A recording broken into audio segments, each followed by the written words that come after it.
যেহেতু সম্বোধন করলেন আবু আহমদের মা বইলা এই পর্যায়ে কি করলেন, এই ওনারা হামেলার মাধ্যমে আল্লাহর রহমতে হযরত মাওলানা শাহ সৈয়দ আবু আহমদ রহমতুল্লাহ এর আবির্ভাব হইলেন, হযরত মাওলানা ফয়েজ আহমদ রহমতুল্লাহ আলাইহির আবির্ভাব হইলেন, হযরত মাওলানা এসাক সাহেবের আবির্ভাব হইলেন, হযরত মাওলানা নূর আহমদ সাহেবের আবির্ভাব হইলেন।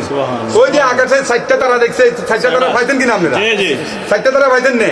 হযরত আবু আইয়েন বাজি আইয়েন, হযরত আবু আহমদ রহমতুল্লাহ আলাই, হযরত ফয়েজ আহমদ রহমতুল্লাহ আলাই, হযরত ইসাক সাহেব রহমতুল্লাহ আলাই, বইয়েন আপনি নামেন কা, হযরত ইসাক সাহেব রহমতুল্লাহ আলাই, হযরত নূর আহমদ রহমতুল্লাহ আলাই।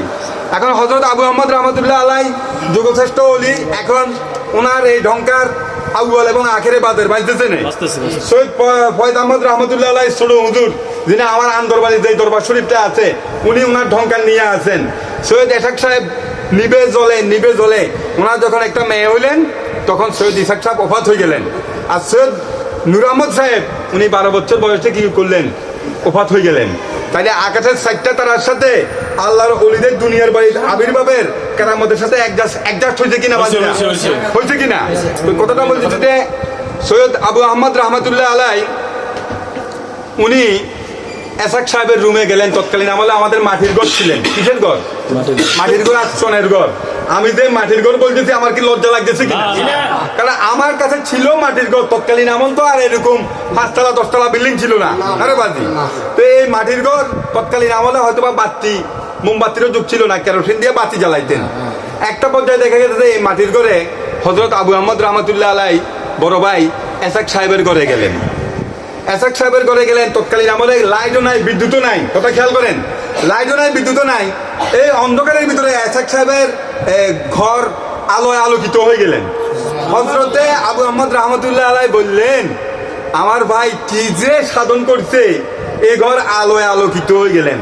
একমাত্র সৈয়দ আবু আহমদ রহমতুল্লাহ আলাই যখন সৈয়দ এসাক সাহেবের কেরামতিটা যখন প্রকাশ হয়ে গেছে, তখন সৈয়দ এসাক সাহেব রহমতুল্লাহ আলাই পর্দা নিয়ে নিছেন। পর্দা কখন নিছেন? যখন ভাইয়ের কাছে ভাইয়ের কেরামতটা কি ক্লিয়ার হয়ে গেছেন, তখন কি করলেন, আমার আর থাকা সম্ভব না, যেহেতু আমি ধরাই হয়ে গেছি। সৈয়দ আক্তার এসাক সাহেব আবু আহমদ রহমতুল্লাহ আলাইয়ের কাছে তখন ধরা পড়ে গেছেন। তখন উনি বলছেন যে না, আমার আর এই ধরায় থাকা যাবে না। উনি কি করলেন, পর্দা নিছেন। এর পরবর্তীতে বর্তমান ফানোয়ার পীর সাহেব, যিনি 128 বছর জিন্দা ছিলেন, উনি রুহ জগতের অলি, উনি মানব সেবা করছেন। এখন বলেন, অলিদের গ্রেড আছে জানেননি আমরা? বাবা জানেননি? অলিদের গ্রেড কয়টা? 3টা। অলিদের গ্রেড কয়টা? 3টা। একটা হইছে কি, অলিয়ে সিদরাতি, যিনি রুহ জগৎ থেকে অলি হয়ে আসেন। এরকম রুহ জগৎ থেকে অলি হয়েছেন যে লক্ষ লক্ষ অলি আছে। তার ভিতরে হযরতে আব্দুল্লাহ গাজীপুরি, টম অফ দ্য লিডার, ইনি কি, উনি অলিয়ে সিদরাতি, উনি মাতৃগর্ভ থেকে উনি অলির রূপে রূপান্তরিত হয়ে যাচ্ছেন। কোনো সন্দেহ আছে কিনা? পানোয়ার পীর সাহেব কেবলা হযরতে আবু আহমদ রহমতুল্লাহ আলাই উনি দুনিয়ায় আসার আগে মক্কা মুনাওয়ারায় কাবাগর থেকে এলান আসছে যে, ওরে সদ মারহাবা সাল্লে আলা গৌসে খুদা পয়দা হুই, জানে জাহাল সফা পয়দা হুই। স্বপ্নে যুগে উদিষ্ট হয়ে তার আব্বাজার নাম রেখেন, তার নাম কি রেখেন? আবু আহমদ।